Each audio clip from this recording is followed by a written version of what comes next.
Hello, I'm Robert Bond and I'm a partner in the data protection team at Bristows law firm, and I'm joined by... I'm Alex Dittel. I'm an associate in the data protection team at Bristows. And we're here today to talk to you about incident response plans.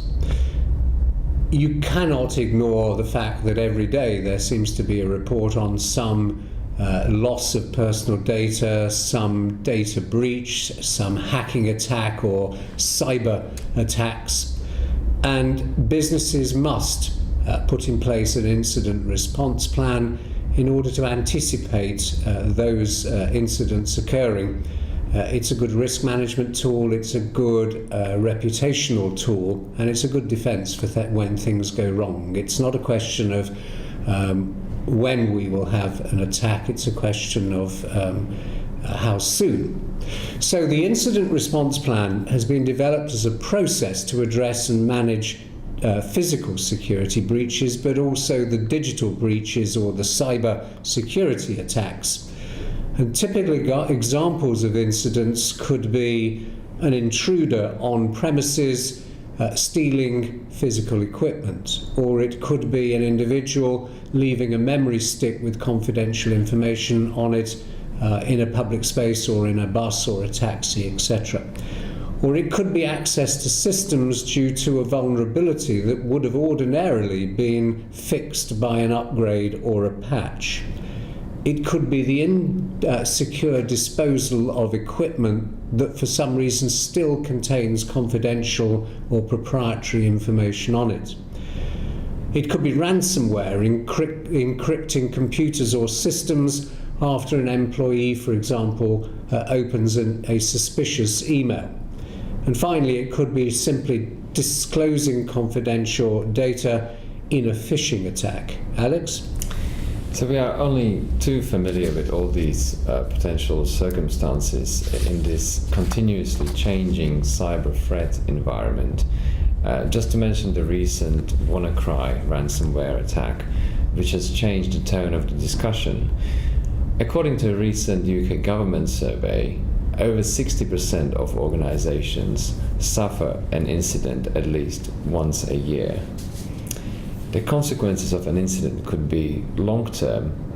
Let's just look at the Yahoo and Verizon M&A deal, where incidents were not disclosed or discovered during the due diligence process. However, ultimately meant that 350 million was shaved off the final purchase price. And then there's the state-sponsored security attacks, such as the North Koreans' Hidden Cobra or the Russian cyber hacks, which can cause temporary or permanent loss of sensitive or proprietary information, or disruption to regular business operations, financial losses incurred in restoring systems, and the potential harm to an organization's brand or reputation. The incident response plan does have a legal footing in US breach notification laws as well as European data protection laws, but it also addresses a wide range of business needs. For example, the importance to safeguard customer data or to protect against the ever-increasing number of external cyber threats, as well as addressing the internal information security risk due to high staff turnover and data theft, but also mitigating the wide range of consequences which an incident can set in motion. So incident response plans draw on traditional business continuity and disaster recovery plans. They're driven predominantly by risk management needs rather than legal requirements, but these plans are there to minimize any business interruption due to an incident that could negatively affect business continuity. But they're wider than that in that incident plans focus on a range of incidents regardless of business interruption. Alex? So while a disaster recovery plan will really focus on business interruption, incident response plans will factor in a much wider range of consequences. For example, there are regulatory obligations, such as an obligation to notify and participate in any subsequent investigation, the risk of consumer complaints and claims for compensation, any notification for insurance purposes, and the assessment of whether the particular incident is covered under the policy, as well as PR risk, which may trigger the need to conduct marketing campaigns and write to customers individually in order to repair the weakened corporate image, as well as uncovering non-compliance in relation to policies, procedures, and security measures, which in certain circumstances may have to be disclosed to the regulator. So businesses can try to minimize the occurrence of incidents by providing regular training to staff on safe IT practices, and also by implementing a comprehensive information security policy. But incidents cannot be completely avoided, and so if they do occur, the incident response plan is there to provide a step-by-step guide as to what to do. And we recognise 6 steps that the plan should include. Firstly, assessment. Secondly, mitigation. Thirdly, compliance with legal and regulatory obligations. Fourthly, recovery. Fifthly, record keeping. And sixthly, lessons learned. However, significant preparation will be required before an incident response plan can be put in place. So you will have to do some groundwork to prepare for the incident response plan to be deployed.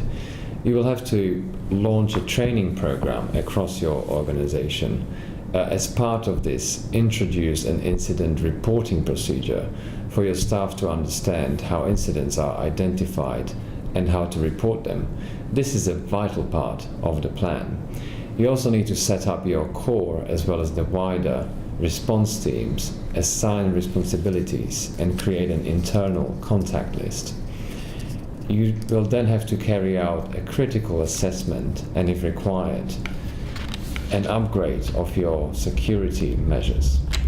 You will also have to review your data backup and disaster recovery processes.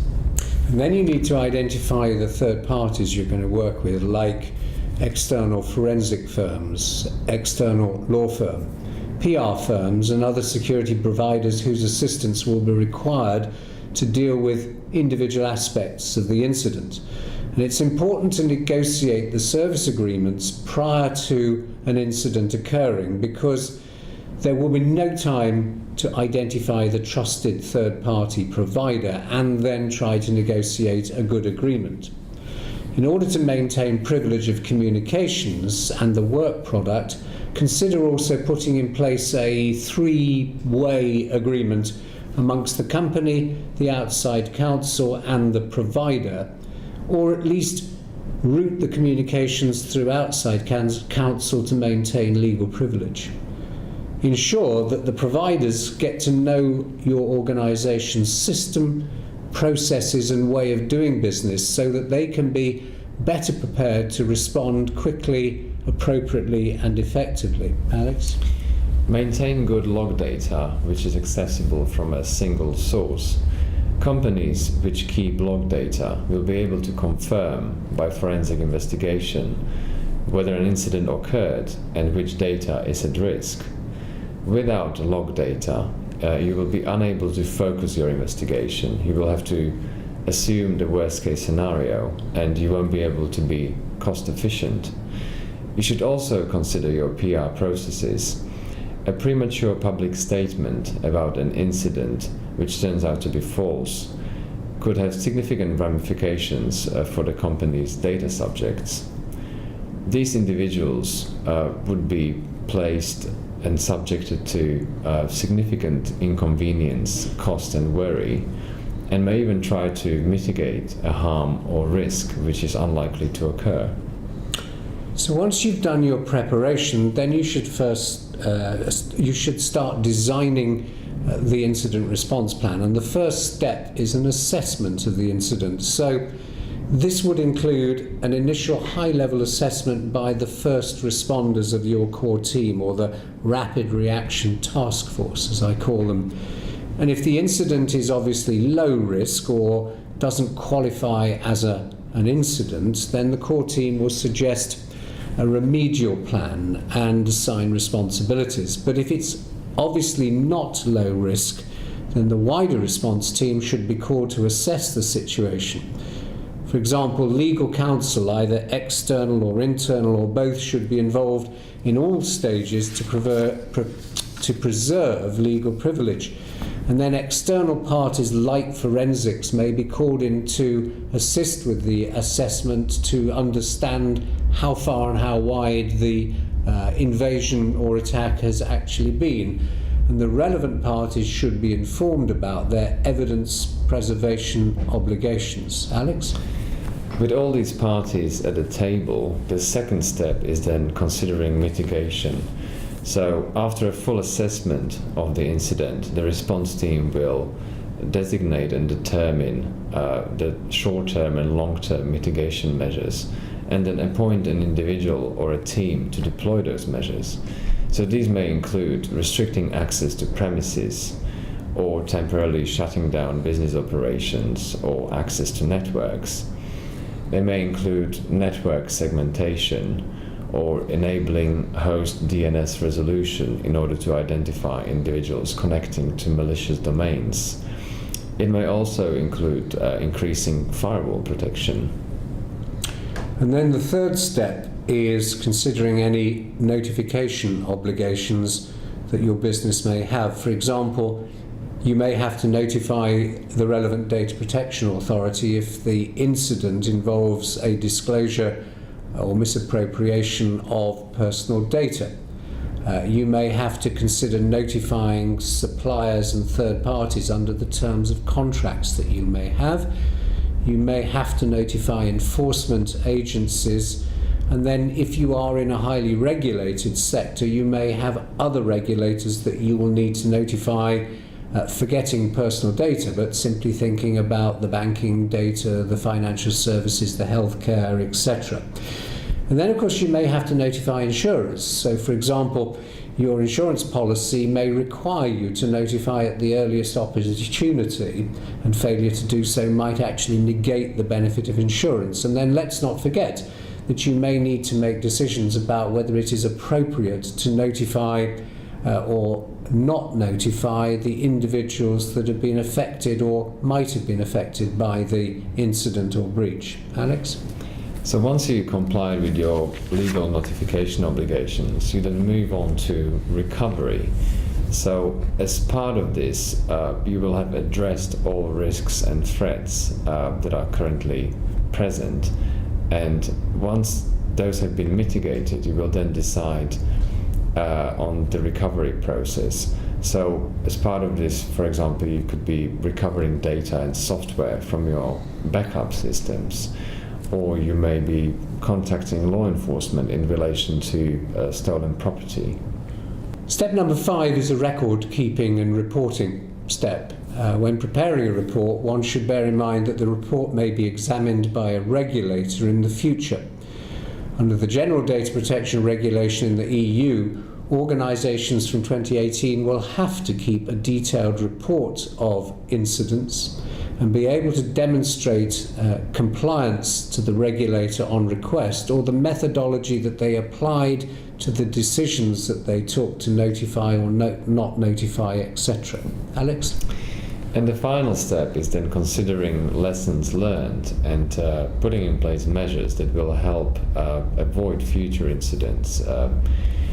The team should also look at how the response was handled, how the incident was handled, and making recommendations about a better response in future, and also looking at any procedural mistakes which have been made and how those could be avoided in future. So finally, after all this work has been carried out, your incident response plan should not be put away in the bottom drawer. You really need to kick the tires on it and work out if it is actually workable. So do consider testing the plan by carrying out, for example, a tabletop exercise, seeing if in fact you have all the correct contact details for those third parties that you're going to get involved, as well as all of the people that will be on the internal core team. The test or the game that you carry out should then help you to shore up the plan even more, perhaps, than you had in place before. And all of these steps should put your organisation in good shape to reduce the number of attacks. And the incident response plan will help you to respond quickly to any incidents and mitigate any negative consequences. So we hope that this initial overview of incident response plans has been useful, and from Alex and me, thank you.